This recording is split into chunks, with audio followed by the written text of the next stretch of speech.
Hey, what's up, guys? It's Apollo Uchiha here, back with the next part of What If Naruto joined the Anbu. And before continuing this part, if you haven't, please leave a like and subscribe to my channel if you like the content of this channel. And without further ado, let's continue with our story. Border between Konoha and river. Naruto exiled to keep from killing two of his comrades. Sasuke and Sakura's ability to work together had diminished to almost non-existent within the span of 3 days.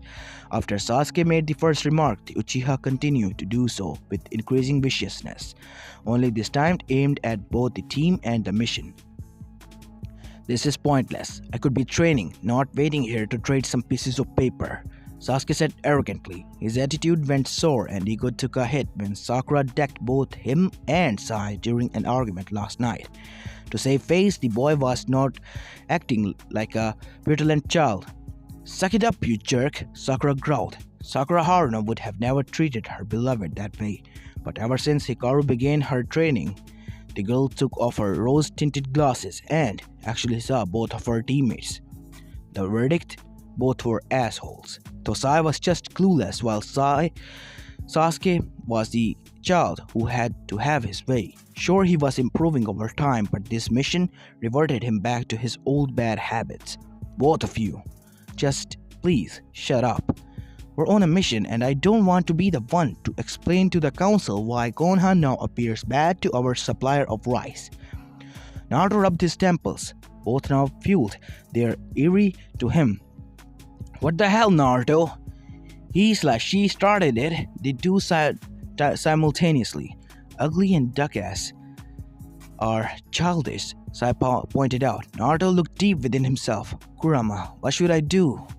You're asking me?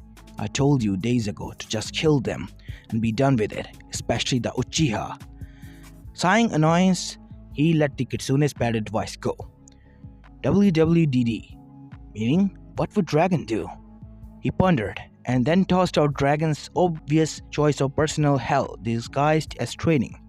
Can't do that on a mission. Tenzo's method of fish eyes and creeping light wouldn't be possible for Naruto either. Finally, he settled for bribery. If you three can act professional until we return to Konoha, and no fighting or bickering, I will teach each of you something. Sasuke, how about I let you copy some of my taijutsu moves? Sakura will show you the only genjutsu I know. And Sai, how about I give you some of my chakra smoke attacks? Each of the genin looked thrilled in their own way. Fine. Sasuke rolled his eyes. He'd do anything for more training, even play nice with useless teammates for now anyway. Yes, Captain. Sai quipped blandly, as Root the pale boy was accustomed to following superior orders. Only his standing mission of killing Sasuke Uchiha in the event of defection would override Naruto's order in the Sai's mind. Fine, but the next person who mocks me becomes my test subject next lesson with Hikaru-sensei. Sakura warned. With a quick nod, Naruto clapped his hands. Since that's done, it's time for me to tell you the real reason behind the mission, Naruto said, bringing three confused looks. You are all aware of the increased activity of rogue shinobi and skirmishes, right? Naruto stated. Of course. Ino said, we're preparing for war with somebody, though she didn't know who. Sakura said. Naruto mentally noted to find out where Ino got her source. While not exactly top secret, Genin shouldn't have been aware that war was even a path that they were considering right now. As Anbu, Naruto was in the know, though, either during or soon after. Konoha would be in warfare, be it with Suna, Oto, or another country that took advantage of the situation. Yes, but don't go spreading that around, as it's too early to confirm or deny that possibility. However, in wartime or times of tense relations, ninja villages are unable to splurge on supplies as much, and we can't afford to go year by year with food when conflict could make securing supplies impossible. That means today, when the representatives and negotiators show up, we will make them agree to continue to be our supplier, even if another country tries to convince them otherwise. Three confused looks were aimed at him. Make them? Sakura asked. Yes, Sakura. There is some fear that River will use this to either up the price or back out of our trade agreement. Don't worry, I'll handle the speaking part. Your team is more of a show of good faith, Naruto assured her. The boys looked confused, but Sakura thought it over. Realizations dawned on her. Because sending the last Uchiha to this proves Konoha wants to put their best foot forward and trust River Country enough to send an endangered bloodline to the border. Sasuke looked a little peeved at being used as a show of good faith, but let it go at Naruto's warning glance. Correct. Sasuke will be present, as will Sakura. Sai, I'll need you in the trees on lookout for any kind of trouble. Naruto got 3 nods in return. What he didn't tell them was that Naruto was the biggest play in the mission. The representative for the rice company originated from Konoha and knew about Naruto's Jinchuriki status. Once he saw the blonde shinobi, he'd think twice about attacking or attempting treachery, even with the samurai he'd no doubt bringing. Once Naruto had read the part in his apartment while packing, he sent Angel to stay at Hikaru for a week. The Hellcat was strong for her age, but if he had to pull a full fight or draw on Kurama's chakra, he couldn't be worrying about his partner. She wasn't ready to take part in this type of mission yet. After several hours, traps and stationed clones later, Team 7 had Naruto could sense the approaching party. 10 samurais, 3 officials. Sai signed to not let anyone but Naruto notice. Ganin didn't normally no sign, much to Naruto's jargon. Good, keep a lookout, be ready for anything. He signed back. If worst came to worst, Naruto would have Sai active the traps and clones while they ran back to Konoha, killing the people from River for breaking ties. By the show of force from River, they had to be ready for anything. The negotiator arrived in fanfare. The man who ran the talks, Rai Gecko, a distant relative to Hayate perhaps, Naruto mused, was looking out of breath from walking. When he spotted the Uchiha, he felt his spirits rise at Konoha's trust, ensuring that the village wanted to continue peacefully and could be manipulated. But when he saw Naruto, Konoha's Jinchuriki, and Demon Brat, he paled. To be sent on this meant that his life was forfeited if he attempted any bullshit or tried to raise prices unfairly like he planned to do before if possible. And the worst part, the third law was absolute, and if Rai broke that to warn his associates now or later, Konoha would retaliate full force as well as slaughter him and his family. Gecko-sama, it is an honor to meet with you and continue about our continuous friendship between our two nations. These are my teammates, Sakura Haruno and Sasuke Uchiha. I am Naruto Uzumaki, as I'm sure you're aware, Naruto said and bowed deeply, which for a ninja on a mission was a show of good faith. Naruto was proud of himself. The advanced diplomacy book Dragon made him read over the last several weeks worked. Realization hit him like a brick. He planned this all out. That bastard, Naruto fumed though as his tick mark grew on a face. Rai winced inwardly. By the last statement, Naruto knew about his status, meaning the boy likely could use some of the demon's power, like legend stated that demon host could. Time to play patch up and give Konoha what they wanted. Of course, Uzumaki-san, I know exactly who you are. It is a pleasure to work with you and your team. These are my associates, Dan Sasame and Hideki Momochi, Rai replied. Over the next hour, Rai received strange glances from his convoy when he offered to double Konoha's rice supply and a small discount in exchange for continued friendship and alliance in conflict. They turned slack-jawed, but there was nothing Rai could do. He preferred living, and he was the boss second only to the river and daimyo of River.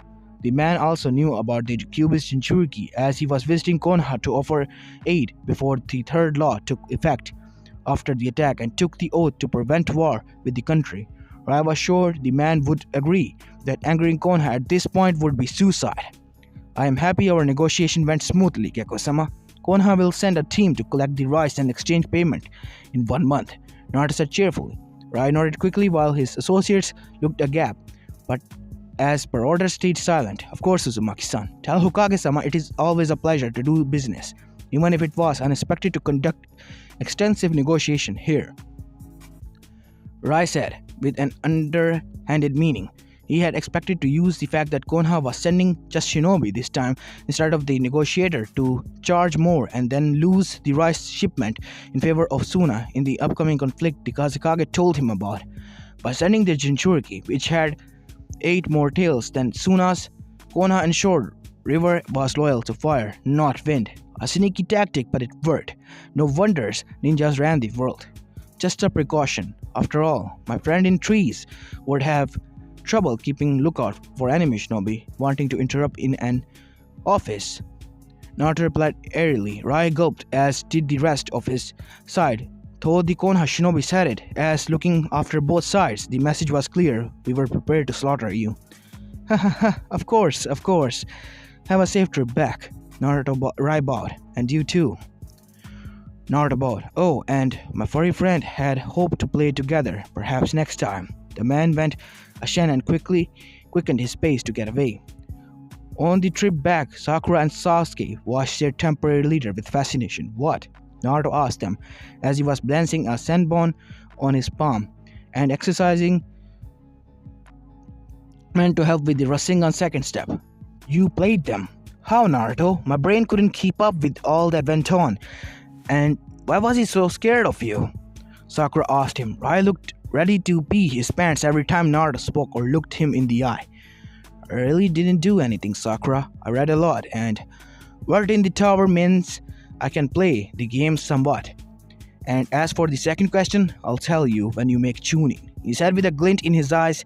Even that meant drop it. The secret was his to tell, but Naruto didn't think giving one of his secrets, even one about him, to Ganin, especially the Uchiha who was at flight risk when Sasuke became a Chunin, it would mean he was no longer at risk of becoming a missing ninja, and as such, Naruto would trust him more. Okay, I won't ask then, but I didn't know you read, Naruto. What do you usually read? Was Sakura's response. Naruto looked up from concentrating on his palm. The senbon was refusing to stay steady. Everything. Though lately my spirit is making me read a lot of politics and geography, Naruto said, a bit miffed. Dragon had him study not only the manual of treaty codes, but also an advanced geographical guide over fires, landmarks for shinobi. His reasoning was sound. Anbu should know as much as possible, and with his shadow clones, absorbing mass amount wasn't difficult. But Naruto still resented the man for sweeping his comics collection as collateral. Let's pick up the pace. We can be back in Konoha by tomorrow evening if we push it. Meanwhile, Konoha Ninja Academy, Jiraiya knew someone hated him. Why else was he being forced to teach a bunch of 11 and 12-year-old basic Fuinjutsu? As he and 4 clones walked around the fields of students, he learned his lesson the first day of allowing them to work inside when half of the decks melted due to misspelled matrix. Jiraiya dodged explosions after explosions as the kids eagerly put their new skills to the test. Jiraiya-sensei, how can I make the explosion bigger? A girl from a civilian family asked. Momo. Jiraiya remembered was her name. She picked up the lesson like a fish to water, and Jiraiya was about to answer the budding Fuinjutsu user when their teacher appeared. Alright class, head back inside for a break, Iruka said from a safe distance. And don't forget, no Fuinjutsu inside. Yes, Iruka-sensei. Bye, Jiraiya-sensei. The students cheered. Jiraiya slipped the girl a level 1 Fuinjutsu book with a wink, which she returned. As they disappeared, Iruka walked up. The Chunin was covering for their normal teacher while his class was on a field trip with his assistant. Thank you for volunteering, Jiraiya-sama. Being able to create basic story scrolls and exploding tags will help them in the field, Iruka complimented. It was true, most shinobi couldn't afford more than a few tags or one story scroll at a time, resulting in them having to do and make more. By creating their own, it would mean better prepare shinobi during missions, and teaching me how to create them was kind of you as well. Jiraiya-sama, Konoha's future looks brighter. Jiraiya blushed. No problem, Gaki. It's time for research. Want to join? Jiraiya asked with a lecherous smile. He couldn't act perverted around the kids, but teasing the Chunin, who blushed at the suggestion, made up for it. I can't, Jiraiya-sama. Not now. Iruka stammered. Somewhere in Vice, Kakashi popped his second chakra pill in many hours. Tenzo on his back bleeding out and Jigao breathing heavily, with ragged breaths while he ran through the trees towards the border. Kakashi wondered how it went to hell. Oh yeah, a Kaguya happened. Flashback. Meeting between Suna and Oto. Kakashi and Tenzo hid amongst the trees, a double-layered genjutsu courtesy of Kakashi's eye, concealing them. while Yugao was across from them, ready to drop down if needed. Our Kazekage has agreed to meet with Orochimaru, but be warned, Suna won't take any treachery. Asuna joining A-ranked named Baki, Kakashi remembered, said after pleasantries. The Otoshinobi are Kaguya based on the bone sword in hand, and physical features looked bored. Don't threaten my master, trash. Orochimaru promises, help us destroy the leaf, and your village will prosper. Kakashi sucked in a breath at that. It was true. Sona was deliberating the pros and cons of betraying them, and with their biggest traitor no less. Though by the look on Baki's face he couldn't think it was a good idea either way, but followed orders. Plant a seed on Oto's shinobi, we'll find the base then leave. Kakashi sighed, receiving nods from both. After the two departed, Kakashi quickly summoned Pakun and handed him a scroll with the information from meeting. As the dog took off towards the armed border patrol, Kakashi couldn't stop the feeling they were walking into a trap. Too bad Kakashi was right. Trash like you should come out now. I'll admit it, you fooled me for a time, but holding a genjutsu while moving is difficult. Your lives end here. The Kaguya says, stopping in an open field that gave him an advantage. Abort. Leave now. Kakashi ordered quickly. Kakashi had seen one Kaguya in battle during the Third War and did wish to fight one himself, especially when the teen started having black marks covering his skin. The three bolted back through the forest, but it turns into a game of cat and mouse. When they being restricted to using basic jutsus not unique to them or Konoha, they were easy to pick off. Within minutes, Tenzo had been hit through the stomach and shoulder with long bone spikes, while Yugao got sliced sides from one of the Kaguya's fingers. Bullet he could use by frightening ease. Kakashi avoiding injury and using his six-hinged mud clones and quickly released traps he had set up beforehand in case of pursuit, leading their pursuer away as he hit himself and his injured comrades. After cauterizing Tenzo's stomach wound, Kakashi and Yugao took off, pumping chakra into their legs. End of flashback. That was 12 hours ago and Kakashi still couldn't rest. His comrade, his Kohai, was dying on him, and Kakashi would be damned if another person died because of him. I've gotten lazy. If we survive, I'll have to improve myself. The brat shouldn't have been able to see through my genjutsu. Senpai, the border's up ahead. Yugao spoke up an hour later, and Kakashi didn't correct her. Tenzo was pale on his back and wouldn't last much longer. Good. He heaved a sigh of relief as their feet touched far side of the valley. Halt! 7 anbus dropped down around them, seeing the Kumo headbands and being on guard. Despite suspecting this was a recon team the Hokage informed them about. When Yugao pulled off a bandage to reveal her tattoo, they relaxed. You guys look like hell. What happened?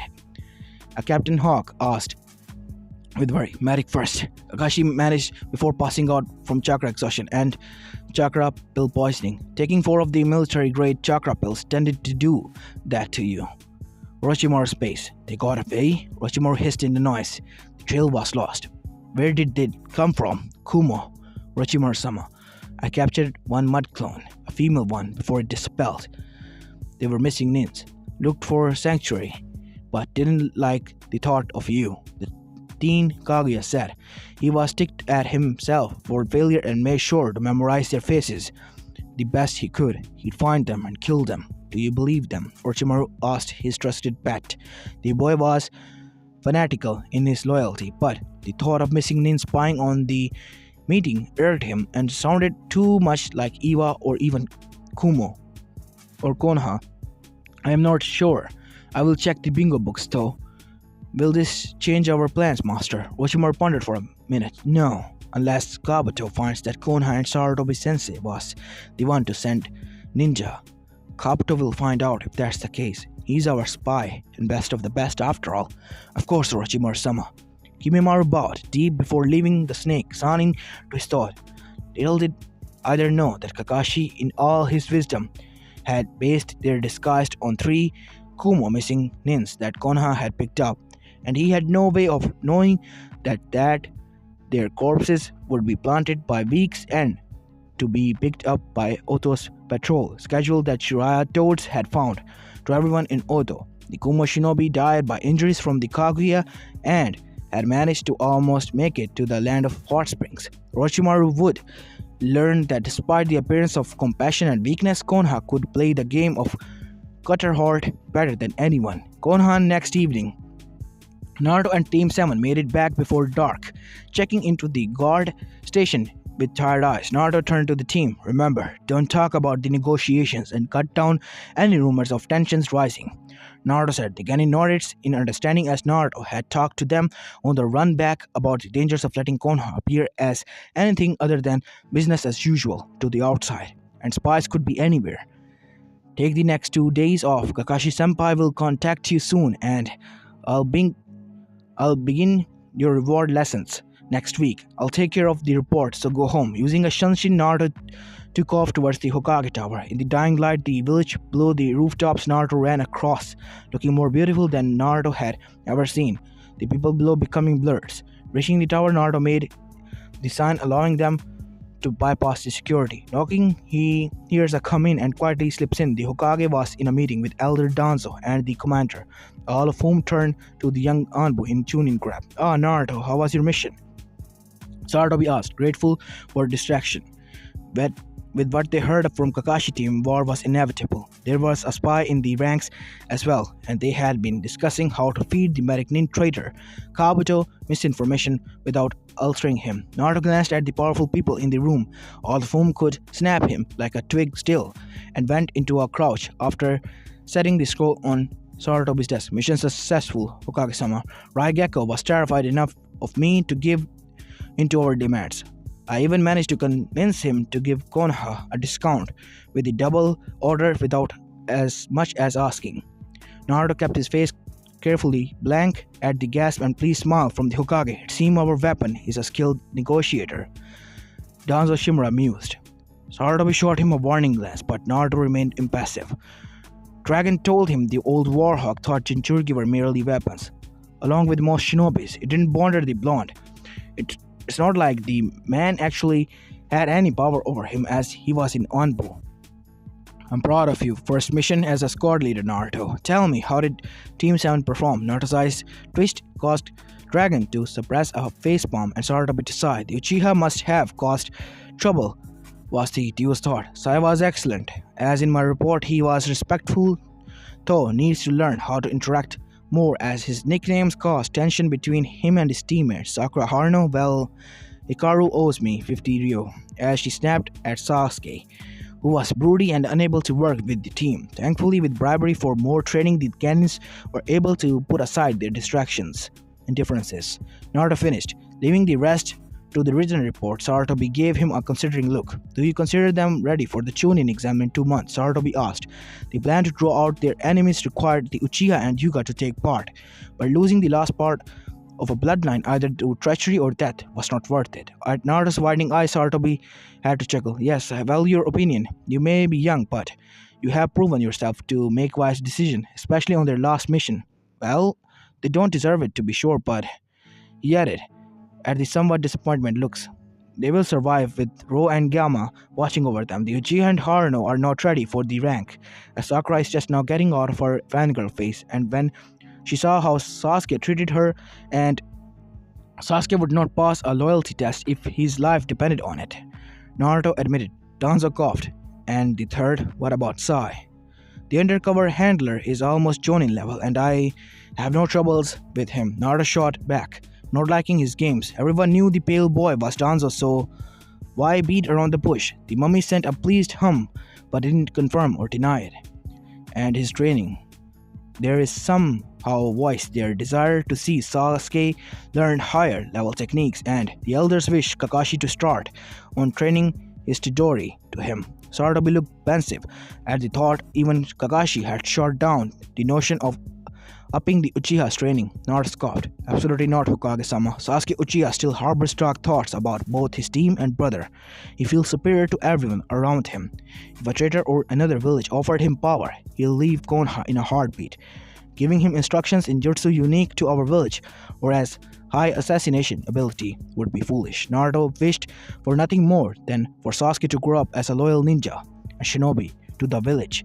That's why Naruto gave his word to help the Avenger kill Itachi, but until Sasuke stopped his path of darkness, any jutsu or instruction had to be handed out carefully. Thank you, Naruto. Kakashi and his team are in the Anbu hospital with injuries. Your captain and Yugao are there and will be until next week. Hikaru will run Team 7 for the foreseeable future, as he is obviously a good influence on them, and Ro will be split for a month except for team exercises. Will I be able to visit my captain? He asked in concern. Sarutobi shook his head. No, not for a few days. Tenzo is in isolation as his wound was infected with both Kakashi's and Kaguya's chakra. Kakashi and Yugao, you can see them tomorrow. Naruto inclined his head to obvious question. Where would he go for the time being? Dragon spoke for the first time. You're to continue training with the Hokage and Toad-san and be on file in bases. Mouse, additionally, Hayate Gakko requested you for a mission due to your unique Henji. You're to meet him in 3 days. Dragon spoke with hidden amusement, which led to Naruto having a sickening feeling. Dragon being mused about shinobi matters usually led to embarrassment or pain to all other involved. But Naruto was loyal Konoha Anbu, and Anbu didn't question their commander. Of course, Dragon-sama. Is that all? You may leave now. Meet me at our training grounds tomorrow at 9 a.m., Naruto. After a final bow, Naruto disappeared, headed towards his apartment. Naruto knocked tiredly on Hikaru's door and sighed when it became apparent the older teen was gone. Probably at a bar with girls, he growled in annoyance. Using his key that Hikaru gave him, Naruto crept inside. Unlike most shinobi, Hikaru had no trap set up or seals activated. Tenzo, it'd be the end of him one day, but the Yuga would just laugh it off. Still, what he lacked in traps, he made up for his mess. While Naruto learned quickly to keep his home neat, Hikaru felt the less floor space, the better. Angel, you here? Naruto called, not wanting to venture inside. Naruto, you're back, was the instant reply, and his feline friend ran on the ceiling to avoid laundry, landing on his head with a happy heap. Whoa, where'd you learn how to tree walk? He inquired as the pair made their way back inside their own place. Naruto had taken the liberty of picking up Angel's favorite, sushi, as apology for dumping her on Hikaru of all people. Thankfully, as the cat growled, all seemed forgiven and forgotten. Dragon taught me. Now I can become twice as big, she said between bites. Naruto, sporting his own plate of raw fish and rice, was impressed. The hell cats normally couldn't change size before the third year. Angel was barely 2. Congrats. Tomorrow we have training with Hokage-sama. I could teach you water walking if you like, he offered. Yes, soon I'll be able to go on all your missions. The cat cheered. Naruto blinked, then winced. So, she wasn't over it. Angel, I'm sorry I couldn't risk your safety. The cat looked up and glared with an intensity enough to shame a Hyuga. And I'm your partner, Naruto. I can take whatever you can, she insisted. Tell you what, when you can use the 3 genjutsu Dragon-sama left you in the scroll, can water walk, and are able to beat Tora in a spar, no gen or ninjutsu, I'll take you along on every mission that doesn't need me alone. Is that fair? The first 2 were easy, but the last one could be a hard one and take a while for her, just as Naruto intended. With this deal, he'd be able to keep Angel inside the village with occasional protocols and patrols around for months. Tora was technically a house cat, but Naruto had been friend with it, the she-devil, since the 7th birthday. Though fighting and chase games, the cat became Konoha's menace to Genin, not that anyone knew it was Naruto that taught the cat how to hide its tracks, or the spot to aim for the most damage, or the more recent ability to tree and water walk. It would take months before Angel could hope to beat the older cat without ninjutsu or genjutsu. In the meantime, Naruto would prepare her to be deadly and untouchable. Deal, but just you wait. I'll beat that Tora before you know it, Angel declared. Meow came from the living room window. With practiced ease, Tora unlocked the window and slid inside the apartment, accepting a roll of sushi. Hey Tora, the daimyo's wife, too clingy again? Naruto asked as he petted his visitor gently. Meow. Tora replied. Angel translated. She says yes, and I want to live here forever. Both residents looked in pity. The daimyo's wife adored her pet to the point of torture and would never part with Tora, or else he'd have adopted her years ago. Why don't you stay here tonight, girl? You could show Angel how to water walk tomorrow in the bathtub, Naruto suggested. Tora wrinkled her nose slightly. She liked it better before the black cat came along and it was just her in his life. Naruto sensed this and added incentive. If you do, you can hide here all day tomorrow. The seals will prevent others from being able to track you. Meow. She says, fine, but that'll better not take too long water walking. Why, you fat excuse of a cat? I'll learn it by tomorrow night. Angel vowed and launched an attack to Tora. Naruto ignored the familiar sense and got up. Alright, you two, don't stay up too late. See you in the morning. Luckily, Guy had his getting on a week-long training trip in a secluded training ground for survival training. Naruto could at least sleep in and visit his friends in the hospital before meeting with the Hokage. That's what Naruto wanted to believe. However, at 4 a.m., a water jutsu hit him square on the face. You had enough sleep time for training. Dragon spoke in a cheerful tone. Oh, and letting Tora hide out in your apartment? Allow it, but I will blackmail you later. The commander added on at the side of the two cats asleep on the floor, still tangled up from fighting into the later hours.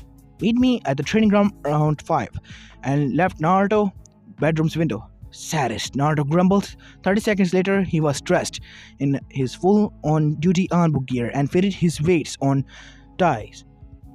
After filling up the tub and leaving a note for the cats, he followed his commander out of the bedroom window. Dragon wasn't a cruel, sadistic man, really, even if he found immense joy in the youngest operative's cries and frustration, and the boy kept attempting his new genjutsu while surrounding on Dragon. The commander didn't have the heart to tell him it was literally impossible to catch him in any genjutsu, much less a weak one. Even without the success, Naruto was improving rapidly, and he himself could detect and break most C-rank genjutsus. Too bad in the Black Ops mission's higher-powered genjutsu was used. Thankfully, the fox wasn't messing with his subordinate's chakra anymore, and as the two grudgingly worked together, Naruto's control shot up. By the time Orochimaru made his move, the blonde would be able to dispel A-rank genjutsu, even if Dragon had to beat it into him. Enough, Mouse.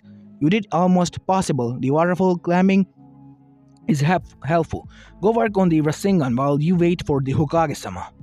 And the commander was off without a goodbye. Naruto huffed at the common occurrence and plopped down on the grass, rubbing a rubber ball already in hand, eating a nutritious bar with the other. 20 clones joined him in intense concentration. Because of the sunburn balancing, Naruto was able to pop the rubber consistently by the time the Hokage showed up at an hour later. Impressive. Now you just have to ask Jiraiya for the third step. Sarutobi praised, walking up in his own training gear. Naruto beamed at the compliment. He always looked forward to his time with the third, even after everything. Now let's see your water manipulation second step. I have a water jutsu for you, but we must get your manipulation up to par, even with your reserves, for prolonged battles. With fierce determination, Naruto began the arduous process with 100 clones to push the waterfall up. Learning a non-primary element took twice as long as Naruto wouldn't fail. His village needed him strong enough to fight a Jinchuriki reports said could fully transform. You could let me take over and I'll beat that brat Shikaku back to the desert, Kurama offered. Naruto snorted. Sorry, Kurama, but I can't let you take over my body. But if you want to help beat your brother, I'll help for strategies. No thanks, just learn the damn waterfall trick. It can't be that hard. Your mother did it in half the time. Kurama taunted. Naruto ignored him and turned back to his task. Soon. I can feel it. Another hour later, and clones dispelling later. He was able to do it. For the rest of the day, Sarutobi decided to avoid the office work and help the real Naruto with taijutsu and battle tactics by beating the crap out of him. When the sun set, Sarutobi was still fresh, while Naruto had various scratch marks, frazzled hair, and bruises. That was a good warm-up. I'll see you Monday, Naruto. Remember that until Tenzo recovers, you'll be having an extra time with me. Oh, and enjoy your mission. Naruto simply panted back at the man from his heaps on ground. That night, Angel found him and Naruto gave a groan of congratulations when she demonstrated being able to stand shakily on water. The two stepped into the summer air, proud but dead tired. 2 days later, Naruto walked towards the Hokage Tower in the afternoon with a chipper set. He'd just gotten back from visiting Yugao and a restrained Kakashi. The man hated hospitals with a passion. His senpai had cried and offered Naruto anything to be let loose. Naruto would have happily complied if the Anbu on guard weren't staring at him. He liked living more than having the copy ninja in his debt. Tenzo was still unconscious during the visit to allow his body to heal, but the Anbu medic assured him that his captain would be awake by the time Naruto returned from his mission. Inside the mission meeting room, Hayate was already waiting, his two teammates, Genma and Raido, leaning against the wall. Well, if it is the mouse. Oh, you're a Chunin now. One step closer to Hokage, eh? Genma smirked at Naruto's slight blush from the tease at his pre-graduation day. Quite, Genma. Now that we're all here, this is an A-rank mission. We're going undercover as a noble daughter and her hired ninja escorts to the land of tea. There's a political gathering of the Regine noble girls, and her father is worried about potential kidnapping due to her young age. Naruto, you'll be hinged into the girl, seeing as your henji is actually a shapeshift. The rest of the stuff is in the scroll. But any questions? Hayate asked between coughs. I hate you. Naruto glared at his temporary captain. Hayate smirked, while the other two sniggered. The quicker we finish, the quicker we'll be home. Tsubaki-sama, he teased. We're ready for now. Naruto cursed inside as the door opened, and a 6-year-old girl walked inside.